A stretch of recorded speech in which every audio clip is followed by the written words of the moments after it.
Is it possible to retire a millionaire if I have nothing saved right now? As a financial advisor for over 20 years, that's a question I get sometimes. And some of you watching are going to be in your 40s, your 50s, or maybe even your early 60s, and you have very little saved for retirement, and you're wondering, is it too late for me? Well, the short answer and the good answer is no. No, it's not too late for you. There's still a lot you can do, but unfortunately, it's not going to be easy. In this video, I'm going to have to be a little hard with you and share some harsh truths, but it might be the only way to get you on the right path before it's too late. So listen closely. Okay, the first thing, the fundamentals of being able to get to where you want to get to is you have to start saving money. And if you're in your 40s, 50s, or early 60s and you have little to nothing saved, unfortunately, you're going to have to start saving money aggressively. Now, that's not necessarily a horrible thing. There's a movement called the FIRE movement, the Financially Independent Retire Early. And it's very different than the situation that you're in right now. It's for young people that are trying to save as much money as they can, as quickly as they can, so that they don't have to work for money in their 30s and 40s. But there's a lot that we can learn from the FIRE movement. And the first one is just how much money you can save when you set your mind to it. So a good goal for you at this point, if you're not saving much, if you're not saving anything, and I know this is aspirational, I know this is going to be hard to do, but the first thing you have to do is really try to save at least 20%. Let's start there. And that may seem impossible, but there's two ways to get there. The first way is going to get you there quicker, so we're going to focus on the first way. And that's the 50-30-20 rule. And I want you to look at all of your expenses. And I know this isn't fun, but like I said, these are some harsh truths that we all need to hear if we're in this situation. So the first thing I want you to do is look at all of your expenses over the last 90 days. And I want you to categorize them by, are these expenses I have to do? Are these necessities? Rent, fuel for your car, putting groceries on the table, food on the table for you and your family. These are the must-haves, the necessities in life. So that's 50%. Now the next goal is to look at the things that are discretionary. They're nice to have, you like having them, going out for a Starbucks coffee, even in this situation. If you're really trying to save as much as you can, you know what? If having a Starbucks allows you to have a social time with your friends, your family, your spouse, I think it's fine to do that. There's nobody in the world that is not able to retire because they're buying one Starbucks coffee a day. So look at your nice to haves, right? Things like going out to eat, things like Starbucks, things like the cardboard packages that show up at our house. Look at the nice to haves, the want to haves, and try to keep that to 30% or less of your after-tax take-home pay. Now, this is before any money might be taken out for a 401k or things like this. So it's just your gross salary less any money that's taken out for taxes. And make sure you have enough money being taken out for taxes, because we're going to have to pay those dollars anyways.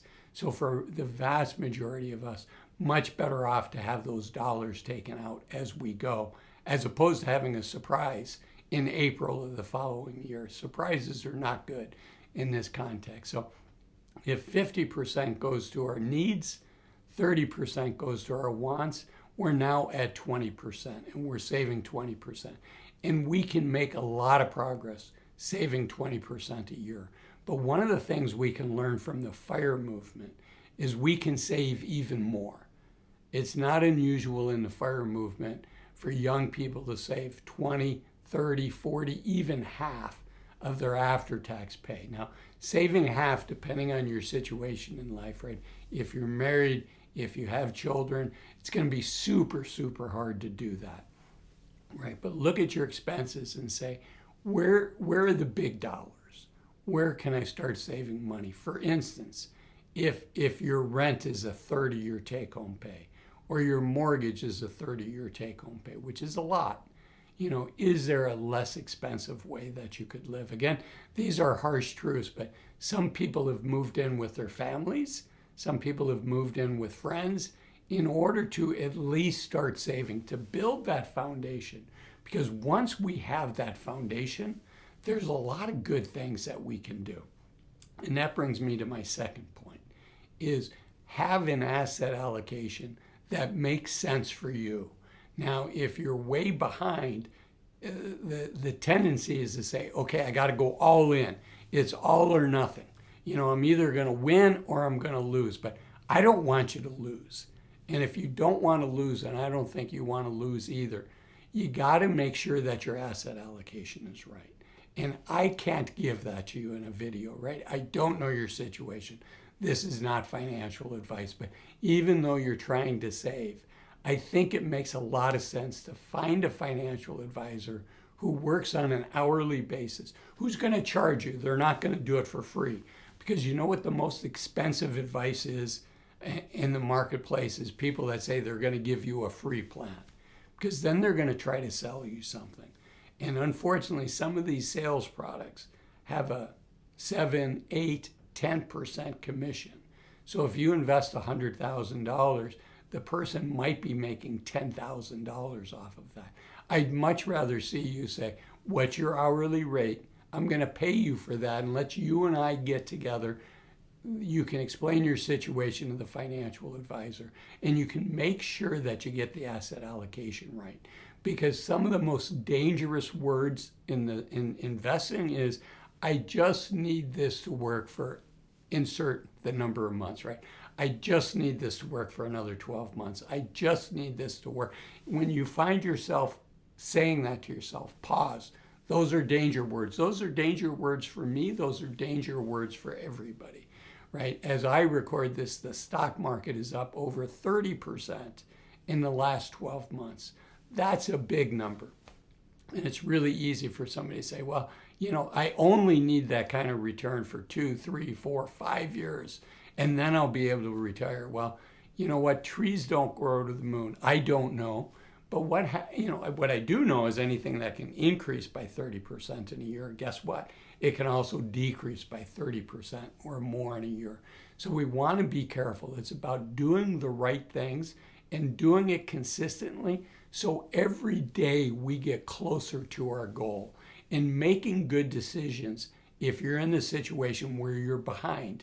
And we've all had times in our life where we're behind. But the secret is to make things better every day as opposed to making things worse. And unfortunately, when it comes to investing, it's super easy to get overly aggressive when the stock market has been doing well for a long period of time, as it has recently here. So be careful. I want you to get you there the right way. And I also want you to get to where you can retire, but along the way, I want you to enjoy the journey. And that's why I made this video here.